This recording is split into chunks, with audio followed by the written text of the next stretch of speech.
ഇന്ന് നമ്മൾ 5th സ്റ്റാൻഡേർഡിലെ page number 65-ലെയും 66-ലെയും കണക്കാണ് ചെയ്യുന്നത്. ഒന്നാമത്തെ ക്വസ്റ്റ്യൻ, വട്ടത്തെ 8 സമഭാഗങ്ങളാക്കിയതിൽ ഈ 2 വീതം നിറം കൊടുത്ത ചിത്രങ്ങളാണ് ചുവടെ കാണിച്ചിരിക്കുന്നത്. ഓരോന്നിൻ്റെയും നിറം കൊടുത്ത ഭാഗത്തെ 2 തരത്തിൽ വിശദീകരിക്കുക. 2 ഭിന്നസംഖ്യകളായ ചിത്രങ്ങളുടെ ചുവടെയുള്ള കളങ്ങളിൽ എഴുതുക. ഇത് 8 ഭാഗമാക്കിയതിൽ 2 ഭാഗമാണ് മഞ്ഞ കളർ കൊടുത്തിരിക്കുന്നത്. അപ്പോൾ നമുക്ക് 2/8 എന്ന് എഴുതാം. പിന്നെ ഇത് 4 ഭാഗങ്ങളാക്കിയാൽ 4 ഭാഗങ്ങളാണ് ആക്കിയിരുന്നതെങ്കിൽ ഒരു ഭാഗമാണ് ഷെയ്ഡ് കൊടുത്തത്. അങ്ങനെയാകുമ്പോൾ 1/4 എന്നും കൂടെ എഴുതാം. അപ്പോൾ 2/8 സമമാണ് 1/4. ഇനി രണ്ടാമത്തെ ചിത്രത്തിലെ 8 ഭാഗമാക്കിയതിൽ 1, 2, 3, 4 4 ഭാഗത്തിനാണ് കളർ കൊടുത്തത്. അപ്പം 4/8 എന്ന് പറയാം. ഇനി ഇത് 4 ഭാഗങ്ങളാണ് ആക്കിയിരുന്നതെങ്കിൽ അതിൽ 2 ഭാഗത്തിനാണ് കളർ കൊടുത്തത്. അപ്പം 2/4 എന്നും എഴുതാം. അപ്പം 4/8 സമം ആണ് 2/4.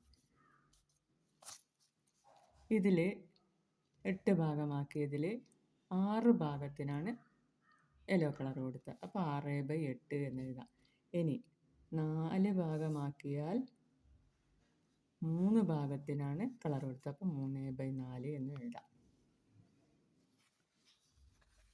രണ്ടാമത്തെ ക്വസ്റ്റ്യൻ, വട്ടത്തെ 12 സമഭാഗങ്ങളാക്കിയതിൽ ചിലതിന് നിറം കൊടുത്ത ചിത്രങ്ങളാണ് ചുവടെ.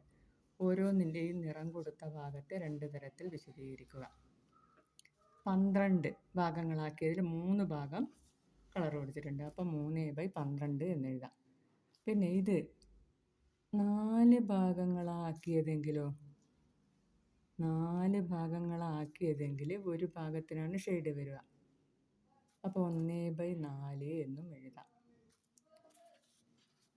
ഇത് 12 ഭാഗങ്ങളാക്കിയതിൽ 2 ഭാഗത്തിനാണ് കളർ കൊടുത്തത്. അപ്പോൾ 2/12 എന്ന് എഴുതാം. പിന്നെ നേരെ 6 ഭാഗങ്ങളാക്കിയതെങ്കിലോ 6 ഭാഗങ്ങളാക്കിയതെങ്കിൽ അതായത് ഇതാ 1, 2, 3, 4, 5, 6 6 ഭാഗങ്ങളാക്കിയതിൽ അതിൽ ഒരു ഭാഗമാണ് ഷെയ്ഡ് കൊടുത്തത്. അപ്പോൾ നമുക്ക് 1/6 എന്ന് എഴുതാം. ഇത് 12 ഭാഗങ്ങളാക്കിയതിൽ 4 ഭാഗത്തിന് ഷെയ്ഡ് കൊടുത്തിട്ടുണ്ട്. അപ്പം 4/12. ഇനി ഇത് 6 ഭാഗങ്ങളാക്കിയതെങ്കിലോ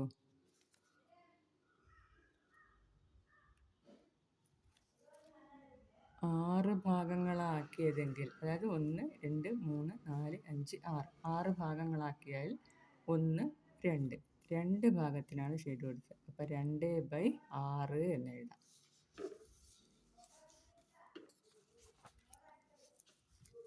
അടുത്തത് 12-ൽ എത്ര ഭാഗത്തിനാണ്? 1, 2, 3, 4, 5, 6 ഭാഗത്തിന്. അപ്പോൾ 6/12 എന്ന് എഴുതാം. പിന്നെ ഇത് 2 ഭാഗങ്ങളാക്കുന്നെങ്കിലോ ഒന്നിതും ഒന്നിതും ആണെങ്കിൽ ഇതിനെ 1/2 എന്ന് എഴുതാം.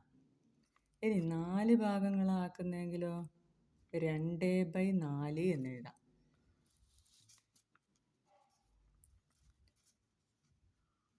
ഇനി ഇത് 12-ൽ 1, 2, 3, 4, 5, 6, 7, 8, 9 9 ഭാഗത്തിനാണ് ഷെയ്ഡ് കൊടുത്തത്. അപ്പോൾ 9/12 എന്ന് എഴുതാം. 4 ഭാഗങ്ങളാക്കിയതെങ്കിലോ 4 ഭാഗങ്ങളാക്കിയെങ്കിൽ 1, 2, 3, 4 ഭാഗം അതിൽ 3 ഭാഗത്തിന് ഷെയ്ഡ് കൊടുത്ത്. അപ്പോൾ 3/12. അടുത്തത് 12-ൽ 1, 2, 3, 4, 5, 6, 7, 8 അപ്പോൾ 8/12. ഇനി ഇത് 6 ഭാഗങ്ങളാക്കിയതെങ്കിലോ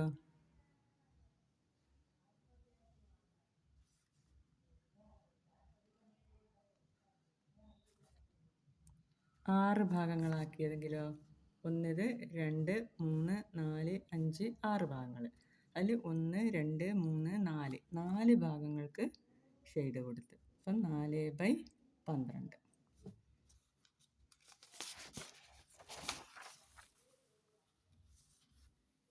ഇനി അടുത്തത് ചുവടെ കാണിച്ചിരിക്കുന്നത് പോലെ ഒരു സമചതുരം വരച്ച് ഭാഗങ്ങളാക്കുക.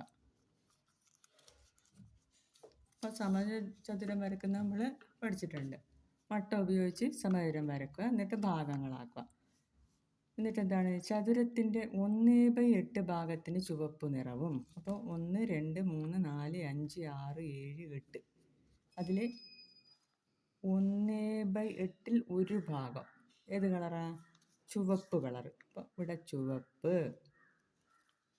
ഇനി 1/4 ഭാഗത്തിന് പച്ച നിറം. അപ്പോൾ ഇതിന് 4 ആക്കുകയാണെങ്കിലോ, 4 ആക്കുകയാണെങ്കിൽ ഇങ്ങനെയാണ് ആക്കുക. അതിൽ ഒരു ഭാഗം എന്ന് പറയുന്നത് ഇതാണ്, അവിടെ പച്ച നിറം, മൊത്തം പച്ച. ഇനി 1/2 ഭാഗത്തിന് നീല നിറവും. അപ്പോൾ ഇതിന് സമചതുരത്തെ 2 ഭാഗങ്ങളാക്കിയതിൽ ഒരു ഭാഗം എന്ന് പറയുന്നത് ഇത് മൊത്തമാണ്. അത് മൊത്തം എത്രയാണ് കൊടുക്കേണ്ടത്? നീല കളർ. ഇത് മൊത്തം നീല കളർ. ഓക്കെ.